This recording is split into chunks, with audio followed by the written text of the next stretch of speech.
Okay, please. Guru Brahma, Guru Vishnu, Guru Devo Maheshwara, Guru Sakshat Parabrahma, Tasmai Shri Gurudev Namah. Thank you to all the teachers. Okay. Enthusiastic good morning to one and all present here. Myself Singh Aditya and I am the student of 11th Science and my topic is nuclear physics.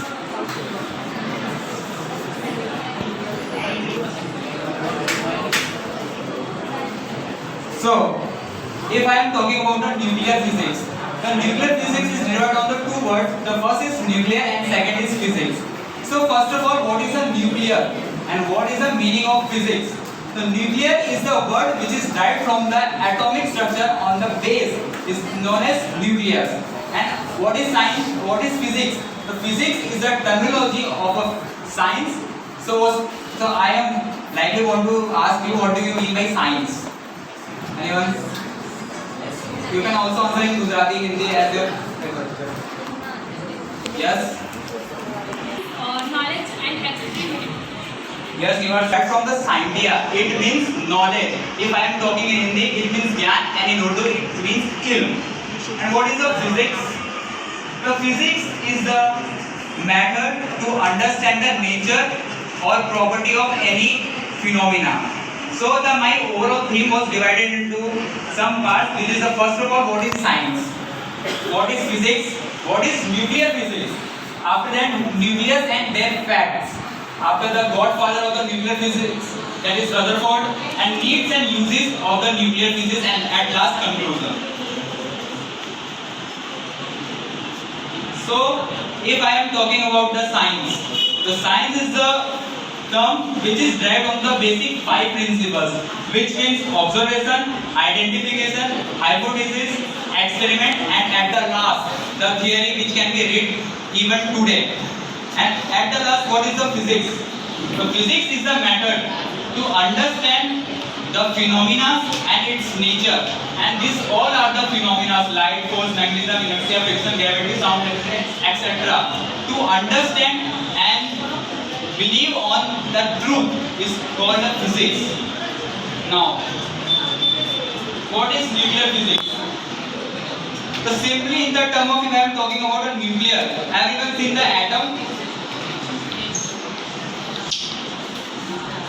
It's a simple structure of an atom.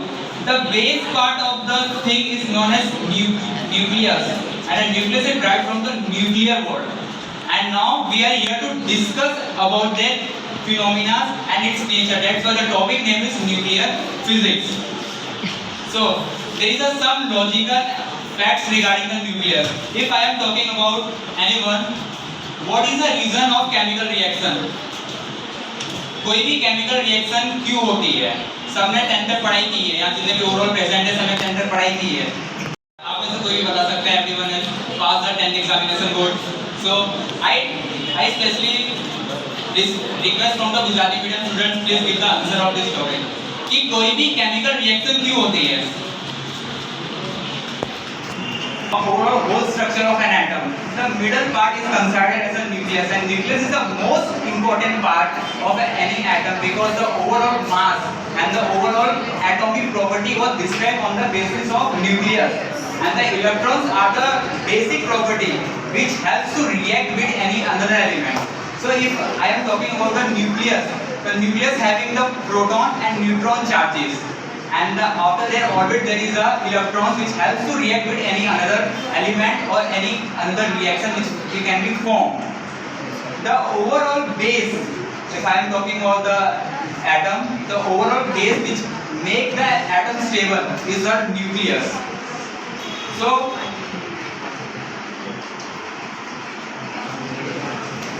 now, in the term of physics at a graduation level, the whole nucleus is considered as nucleons, and the whole atomic structure is considered as fermions. Now, if I am talking about some facts on the basis of Rutherford was the one model in the year of 1825. So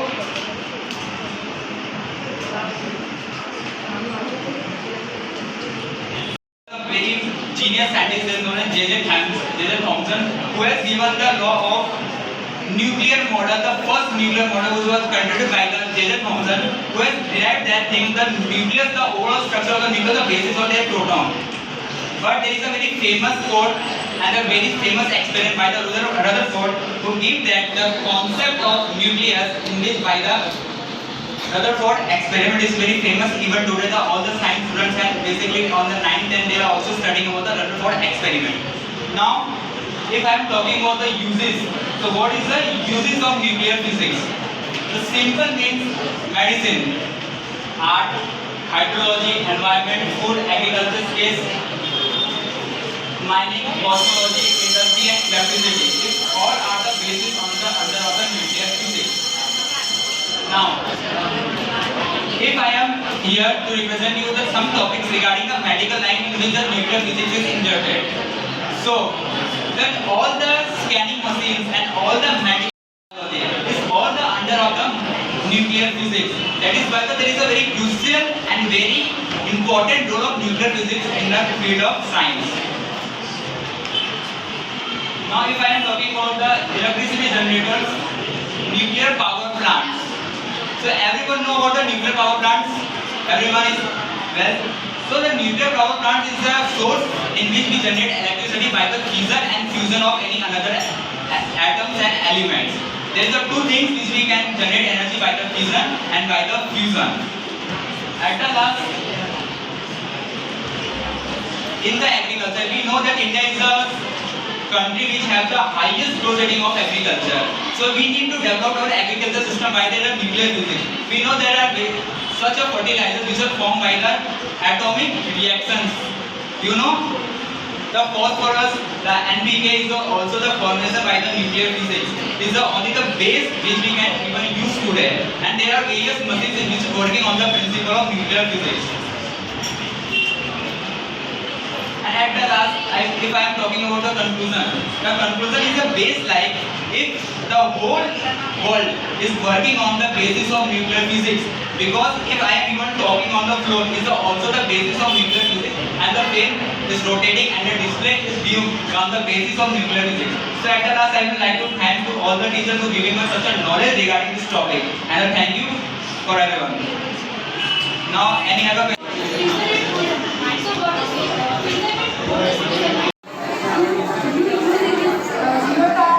Fission and fusion. So what is meaning of fission and fusion, and what is difference between? The fission and fusion is a two process in which the atoms combine or displace from their position and generate energy. And this energy was converted into the form of electricity which supplied from the various transmitters.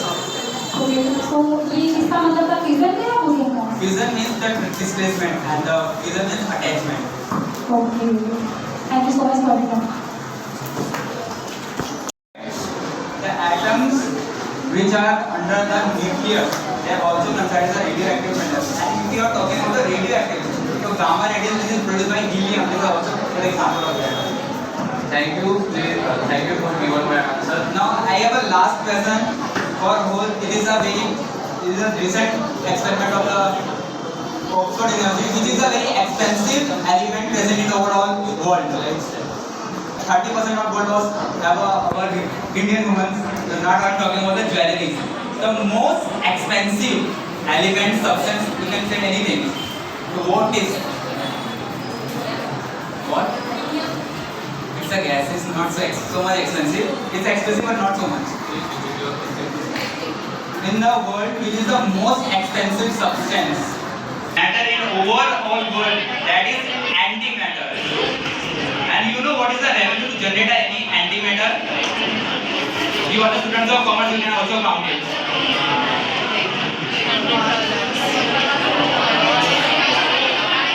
It's the revenue of generating one antimatter. Thank you so much. Good morning, everybody. Good morning. તો ચાલો આજે આ workshop seminar મતલબ કે હું semi final માં આવી. આ વર્કશોપ સેમિનાર મારા માટે કંઈક અલગ જ છે અને કંઈક નવું છે. તો ઈચ્છા રાખી અને મારો આમાં ઈચ્છા રાખીને મને મેડમ મતલબ કે સોનલ મેમ જે અમારા કન્વીનર હતા એમને મને ફર્સ્ટ નંબર આપ્યો. મારો વિષય છે માલિક અને મેનેજર વચ્ચેનો ડિફરન્સ. પહેલા તો આપણે જોઈએ કે માલિક એટલે કે શું, કે વ્યવસાયના માલિક એક એવી વ્યક્તિ છે કે જે વ્યવસાયના સંચાલન અને નાણાકીય પાસાઓનું પણ નિયંત્રણ કરે છે. એટલે કે કોઈ પણ માલિક નફા માટે માલ અને ઉત્પાદનો સેવાઓનું વેચાણ કરતો જ હોય છે. માલિક મતલબ કે કોઈ બી વસ્તુ તે પોતે જ ઉત્પન્ન કરે છે અને તેનું પોતે જ વેચાણ અને નફો પણ કરે છે. આપણે જોઈએ કે વ્યવસાયનો એકલા અથવા જૂથોના માંથી ચલાવી શકાય છે. માલિક જે હોય છે તે વ્યવસાય મતલબ કે વ્યવસાય કરતો જ હોય છે, પરંતુ તે એકલો પણ ચલાવી શકે છે અને જૂથોના સહારે પણ ચલાવી શકે છે. ઇન શોર્ટ આપણે કહીએ કે માલિક એટલે કે કોઈ બી વસ્તુ હોય જે તે વેચી શકે છે, એને ના પણ વેચવું હોય એટલે કે એ માલિક કહેવાતો હોય છે. આપણે એક્ઝામ્પલ તરીકે કહીએ કે જાણે કે આપણે કોઈ ટ્યુશન ક્લાસીસ ચલાવતા હોઈએ છીએ, એ ટ્યુશન આપણે જ ચલાવીએ છીએ એટલે એની માલિકી આપણે જ કહેવાના છે. એના પર નાણાકીય લખવાનું છે. બીજું જોઈએ કે મેનેજર. તો મેનેજર એક સુપરવાઇઝર છે જે સંસ્થા અથવા વિભાગના કર્મચારીઓ અને કામગીરીનું નેતૃત્વ કરે છે અને તેની દેખરેખ રાખે છે. મેનેજરનું કામ શું હોય છે કે જે આપણી નીચેના જે કર્મચારીઓ હોય એ લોકો કામ શું કરે છે, દિવસ દરમિયાન એ લોકોને કામ શું કરવાનું હોય છે. મેનેજર છે તે મતલબ કે રોજિંદા જીવનની દરેક એક વિષયની કરતું હોય છે. મતલબ કે આપણે દિવસ દરમિયાન કરવાનું શું છે, એને કામ શું છે, આપણે દિવસ દરમિયાન આટલું કામગીરી હોય એનું એ સંચાલન કરતો હોય છે. તેઓ કાર્યકારી વ્યૂહરચનાઓ અમલમાં મૂકીને કામગીરીની સમીક્ષાઓ હાથ ધરીને તેમજ રોજબરોજની તમામ પ્રવૃત્તિઓની કરીને કંપની હંમેશા ઉત્પાદક, કાર્યક્ષમ અને સંગઠિત રહે તેની ખાતરી કરવા માટે હોય છે. મેનેજરને આપણે શું કામ રાખતા હોઈએ છીએ કે ચલો ઓનર પછી મેનેજર હોય છે, તો મેનેજર એ આખી કંપનીનું સંચાલન કરી શકે છે. મતલબ કે મેનેજરના હાથમાં એક ઓનર જેટલી આપણે પાવર હોય છે. મતલબ કે પાવર મતલબ કે મેનેજર જે જોઈએ તે કરી શકે છે. ઇન શોર્ટ આપણે મેનેજર કહીએ તો કે કંપની અને બેંકનું સંચાલન કરે. મતલબ કે મેનેજર આખું સંચાલન કરે છે કે કેવી રીતે કરવું કે કેવી રીતે નહીં, આપણે કેવી રીતે આપણે કરવું છે.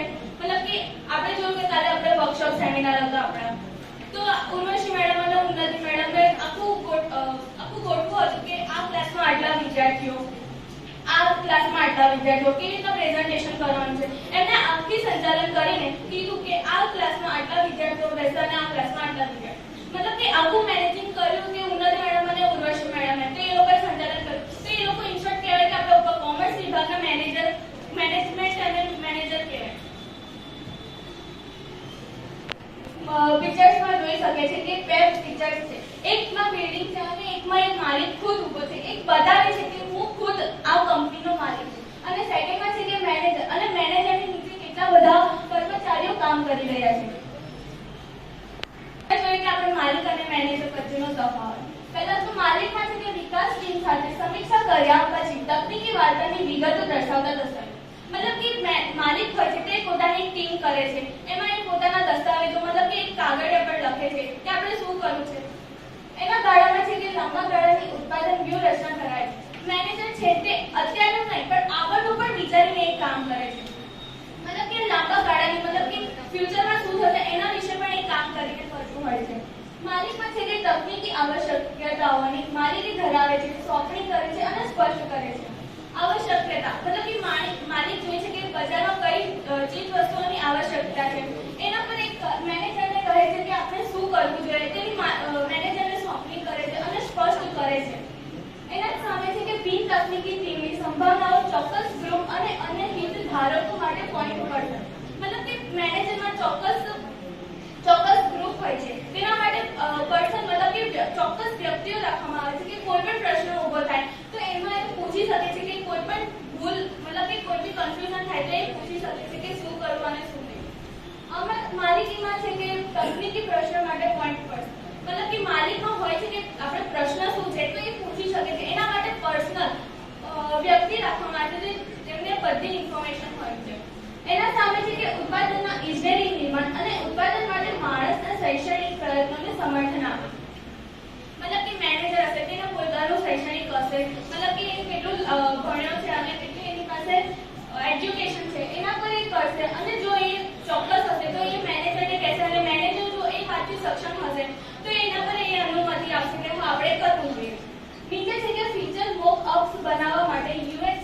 કામ કરવું જોઈએ. મતલબ કે એમાં એક યુઝર એક્સપિરિયન્સ વાળો વ્યક્તિ હોય છે કે જે એને કહે છે કે હા કામ કરવું જોઈએ અને એના સામે છે કે બજારના ફેરફારો અને સ્પર્ધા ટ્રેક કરે છે તેમજ શિક્ષણના આધારે ઉત્પાદન પ્રતિસાદ પહોંચાડે છે. મતલબ કે બજારના ફેરફારો છે મતલબ કે બજારમાં જે આવતું હોય છે કે આપણે કઈ ચીજ વસ્તુનું વધારે ઉત્પાદન કરવું છે, કઈ ચીજ વસ્તુ કે માર્કેટમાં એનું બહુ અત્યારે ટ્રેન્ડ છે, મતલબ કે જે બીજા ધંધાના માલિક હોય છે કે કઈ આપણે શું કરવું કે એ લોકો સાથે ટ્રેક મતલબ કે સ્પર્ધામાં હરીફાઈમાં આવી શકે છે એવી રીતના કરતું હોય છે. નંબર 2 તો બધાને રિલાયન્સ ઇન્ડસ્ટ્રી વિશે તો ખબર જ છે.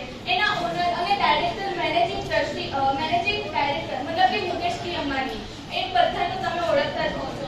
તો એ જે રિલાયન્સ ઇન્ડસ્ટ્રી છે એના ઓનર અને ડાયરેક્ટર તેમજ ચેરમેન મેનેજિંગ ડાયરેક્ટર તેમજ ચેરમેન છે જે મુકેશ અંબાણી. પણ તેના જે મેનેજર છે પણ એ અલગ છે, મેનેજર પણ એ જ કહેવાય છે, બટ મેં કીધું છે તે એક્ઝિક્યુટિવ મેનેજર છે મતલબ કે જે કારોબારી સંચાલન કરે છે એમનું છે. તો કારોબારી સંચાલનમાં 4 જણ છે: mister Nikhil R Meshwani, mister Hijal R Meshwani, mister PM Prasad અને મિસ્ટર પવન કુમાર કપિલ. મતલબ કે આ 4 છે તે લોકો પાસે કારોબારી સંચાલનનું રહેતું હોય છે. ઇન શોર્ટ આપણે કહીએ તો છે ને માલિક અને મેનેજર વચ્ચે છે ને બહુ ડિફરન્સ મતલબ કે બહુ સામાન્ય तफावत હોય છે. मालिक और मैनेजर के बीच में डिफरेंस. ओके, तो मैं बिजनेस के ऑनर हूँ और मुझे मैनेजर चूज करना है, ओके, सेलेक्ट करना है अपने बिजनेस के लिए. तो मैं उसके क्यों और कैसे सेलेक्ट करूँगी प्लीज गिव आंसर. उसका एजुकेशन हम चेक कर पाएंगे पहले तो कि वो कितना एजुकेटेड है, फिर हम उसके जो एक्सपीरियंस कहते हैं मतलब कि सब लोग जॉब करने. મારો ટોપિક હતો શોપિંગ મોલના ફાયદા ગેરફાયદા. તો શોપિંગ મોલ વિશે જાણતા પહેલા કોઈને ખબર શોપિંગ મોલની વ્યાખ્યા કે કોને શોપિંગ મોલ કહી શકાય? કોઈ પણ? In which multiple shops are included. तो बहुत सारे शॉप्स हो और बहुत सारे वैरायटीज के हमें चीजें मिल सकती हो. પરફેક્ટ. શોપિંગ મોલ એટલે આપણે કહી શકીએ કે એવી જગ્યા, એવી બંધ જગ્યા કે જ્યાં પાર્કિંગની વ્યવસ્થા સાથે ઘણી બધી દુકાનો આવેલી હોય તેને આપણે શોપિંગ મોલ કહી શકાય. આ શોપિંગ મોલ દ્રશ્યો છે.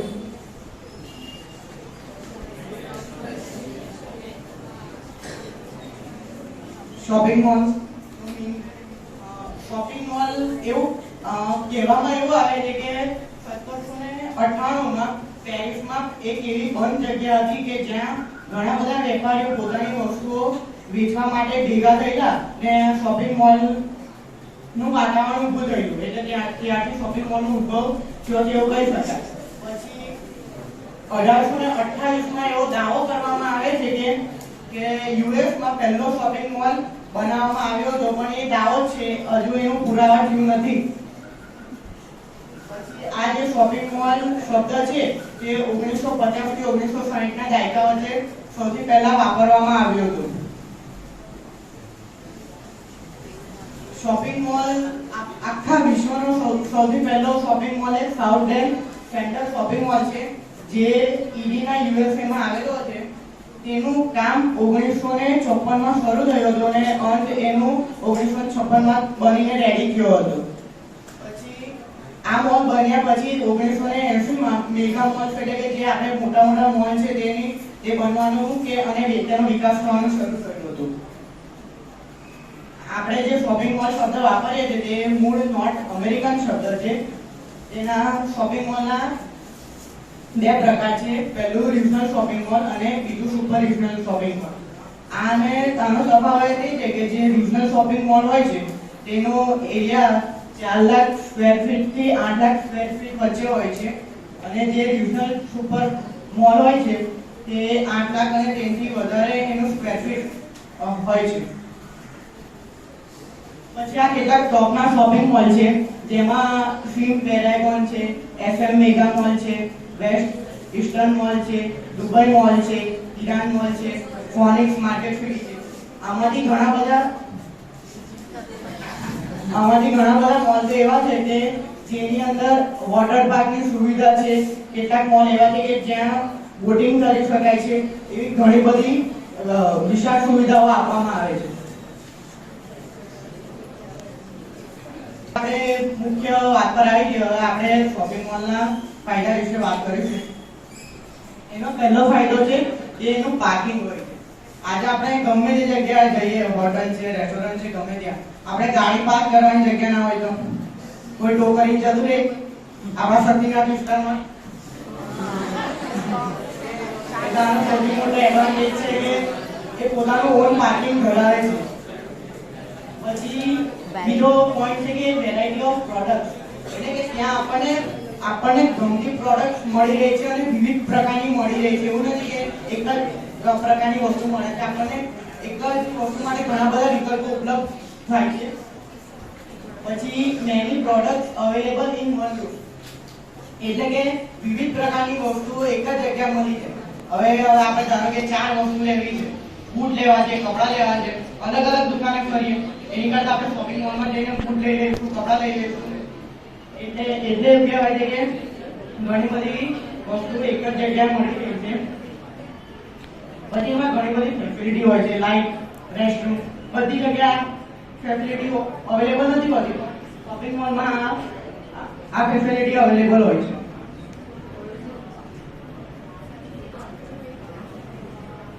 Game zone, food zone, movie theatre અને ફિલ્મ. ગેમ ઝોન આપણે બધા મોલમાં તો ગયા તો ગેમ ઝોનમાં રહેવા જશે, ભલે કંઈ ખરીદી ના કરીએ પણ ગેમ ઝોનમાં તો જઈને રમીએ. પછી છે ફૂડ ઝોન, ત્યાં ઘણા બધા ફૂડ ઝોન અવેલેબલ હોય છે અને એવું નહીં કે કોઈ પણ ફૂડ ઝોન અવેલેબલ હોય. બધા બ્રાન્ડેડ જ હોય, મેકડોનાલ્ડ છે, ડોમિનોઝ છે, એવા બધા અવેલેબલ હોય છે. પછી મૂવી થિયેટર આવેલા હોય છે, એટલે આપણે ત્યાં જઈને મૂવી પણ જોઈ શકીએ છીએ. પછી આપણો ટાઈમ બચે છે. આપણે બીજેથી ઘણી બધી વસ્તુઓ અલગ અલગ જગ્યાએથી લેવા કરતા આપણે શોપિંગ મોલમાં જઈએ અને ટાઈમ ને બધી વસ્તુઓ લઈએ તો ટાઈમ પણ બચે છે. આપણે કશે પણ ગયા હોય, ડીમાર્ટ છે કે ગમે તે, ત્યાં આપણે બધી વસ્તુઓ લીધી, પછી આપણે બિલિંગમાં ઉભા રહ્યા તો બિલિંગમાં ઘણીવાર બહુ લાંબી લાઈન હોય છે. જ્યારે શોપિંગ મોલમાં એવું નહીં હોતું. તમે ધારો કે એક જગ્યાએથી કપડાં લીધા તો એ કપડાની દુકાનમાં જ એનું બિલિંગ થઈ જાય છે. પછી બૂટ લેવા જાવ તો બૂટની દુકાનમાં જ એનું બિલિંગ થઈ જાય છે. આમ બિલિંગમાં પણ શોપિંગ મોલ ટાઈમ બચાવે છે. આપણને ખબર જ છે કે સિક્કાની બે બાજુ હોય એવી રીતના આની પણ બે બાજુ છે. ફાયદા છે તો ગેરફાયદા હોવાના જ. તો પહેલો ગેરફાયદો છે કે હાઈ પ્રાઇસ. શોપિંગ મોલમાં કોઈ પણ સામાન્ય વસ્તુ હોય તેના પ્રાઇસ હંમેશા ઊંચા જ રહે છે. એનું કારણ એ છે કે એ લોકો જે શોપ હોય તેનું ભાડું બહુ કોસ્ટલી હોય છે. પછી એ લોકોનું લાઇટ બિલ હોય છે તે પણ બહુ મોંઘું પડતું હોય છે. એટલે આ બધા જે ચાર્જીસ છે તે લોકો વસ્તુ પર નાખે છે અને પછી આપણને આપે છે, એટલે વસ્તુ કોસ્ટલી જ મળવાની. પછી ઓવરક્રાઉડિંગ, એટલે કે આપણે હોલિડેમાં જો ગયા હોય તો આપણને ખબર જ છે કે કેટલી ભીડ હોય. આપણને ફરવાની પણ મજા ના આવે, શોપિંગ કરવાની પણ મજા ના આવે અને આપણને ગમતી વસ્તુ આપણે વ્યવસ્થિત રીતે ખરીદી ના શકીએ. પછી એનો ગેરફાયદો એ છે કે એ ખૂબ જ ઓછા છે. એટલે એને બનાવવા માટે બહુ મોટી મોટી જગ્યાઓ જોઈએ, એટલે કે નાની સિટીઓ છે ત્યાં તે અવેલેબલ નથી. આપણા ભરૂચમાં પણ એક પણ શોપિંગ મોલ નથી. આપણે જો શોપિંગ મોલ જવું હોય તો વડોદરા, અમદાવાદ એ બાજુ જવું પડે. એટલે આપણે જે નાની સિટી છે તે લોકો એનો ફાયદો લઈ શકતા નથી. અને શોપિંગ મોલ એવી જગ્યા છે કે જ્યાં આપણે બધા જ જઈ શકીએ. એવું નહીં કે કોઈ એકને જ ગમે. ધારો કે આપણે છોકરાઓ ગયા હોય તો આપણે ગેમ ઝોનમાં રમી શકીએ. પછી જે આપણા મધર ફાધર છે તે શોપિંગ કરી શકે. કોઈને પણ કંટાળો ના આવે. શોપિંગ મોલ એવી જગ્યા છે. कोई ना कहीं टॉप शॉपिंग मॉल के नाम बता दिए, तो क्या आप इंडिया के टॉप शॉपिंग मॉल के नाम बता सकते हैं? जरूर जरूर। हमारा इंडिया का सबसे बड़ा शॉपिंग मॉल मुंबई में है, जो है इकोनॉमिक मार्केट सिटी, मुंबई में है। Thank you so much. और एक डिसएडवांटेज रहता है ना शॉपिंग मॉल्स के अंदर, क्योंकि वहाँ टाइम ज्यादा चला जाता है। हम लेने जाते हैं कुछ और चीज पर, हम लेके भी बहुत सब आ जाते हैं, उसमें टाइम भी चला जाता है। वो हमारे मन पर डिपेंड होता है। हम गए, हम घर पे पक्का करके गए कि इतने टाइम में आ ही जाना है, और वो नहीं आते तो वो हमारे मन का प्रॉब्लम है ना। उसमें तो और कोई तो क्या कर सकता है। और हम जो देखते हैं कि शॉपिंग मॉल्स के अंदर वॉच भी नहीं लगाते, ऐसा क्यों? क्या घड़ियाल इन शॉर्ट वॉचेस क्यों नहीं लगाते हैं? ऑब्वियसली टाइम है, अभी लोग टाइम देख देख के शॉपिंग करेंगे, तो कोई लोग तो अरे इतने बज गए चलो घर जाना है, शॉपिंग नहीं करेंगे। ऑब्वियसली वहाँ जो शॉप में उनका ही उनको फायदा नहीं होगा, क्योंकि उनकी जो चीज़ है वो बिकेगी नहीं, इसलिए वो शॉपिंग मॉल में बढ़िया चीज़ दिखने को नहीं मिलती।